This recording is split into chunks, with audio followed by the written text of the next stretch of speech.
Internet est arrivé, les métaphores sur les différentes utopies, sur la transformation de la planète, sur la manière dont enfin l'information allait circuler rapidement, on pourrait connaître des faits d'une manière presque instantanée, se renseigner sur la réalité des choses et du monde. Bref, ce village global qui était à la fois une bibliothèque magique devait changer notre vie. Et quand on avait dit village global, on avait oublié la notion de guerre de clochers.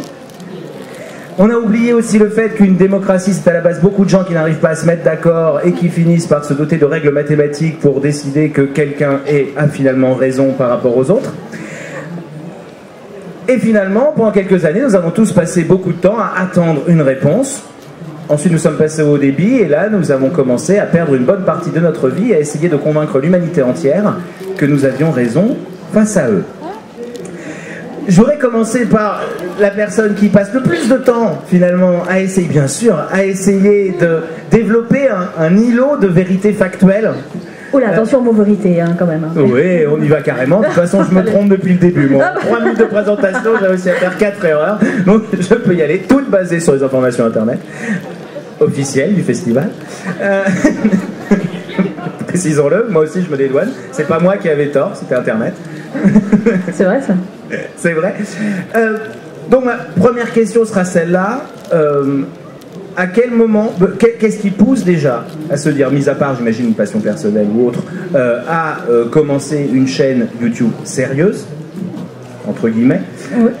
Entre guillemets, mais en tout cas qui relate des faits, et est-ce que, par rapport au thème qu'on a aujourd'hui, est-ce que ça donne effectivement l'impression par moment d'être un îlot qui essaye de donner des informations recoupées, exactes, pris dans une tempête de commentaires divers, de terre plate ou creuse, j'en passe, et des meilleurs.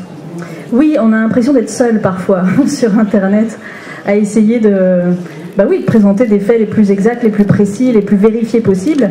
Et face à toute cette logorée platiste, climato-sceptique, des tas de gens qui ont le droit de penser ce qu'ils veulent, mais qui sont beaucoup plus actifs dans le fait de prêcher leurs bonnes paroles par rapport à des gens comme moi, où on met beaucoup d'énergie aussi, mais on a l'impression d'être complètement impuissant face à ces gens qui ont la rage, quoi.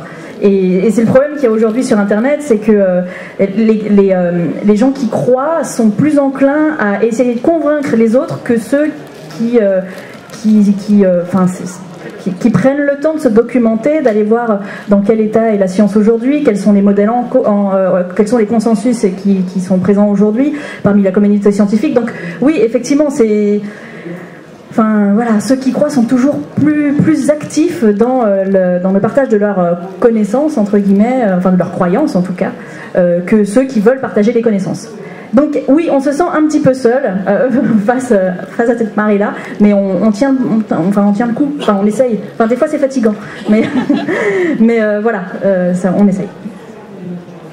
Il y a aussi la version communautaire, de décider d'allumer la lumière dans les ténèbres, et ça c'est Wikipédia.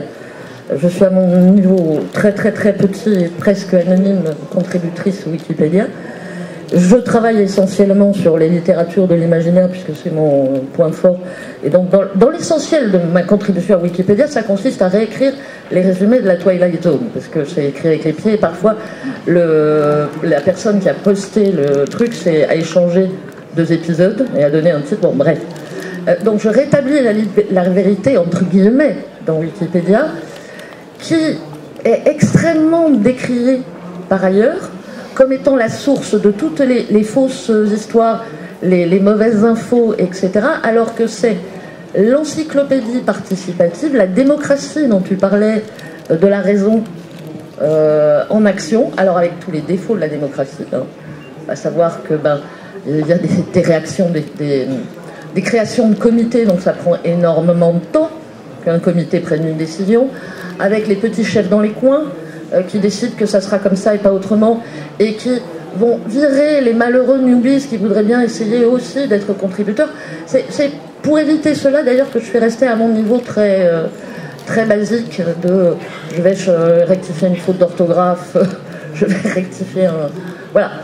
Mais pour moi ça me paraît extrêmement important, comme le blog, enfin la chaîne de Florence, de maintenir des îlots, des endroits, des points de fixation de la diffusion du savoir contre vent et marée. Et l'avantage dans Wikipédia, c'est qu'on n'a pas quelque chose qui est épouvantable, ce sont les commentaires.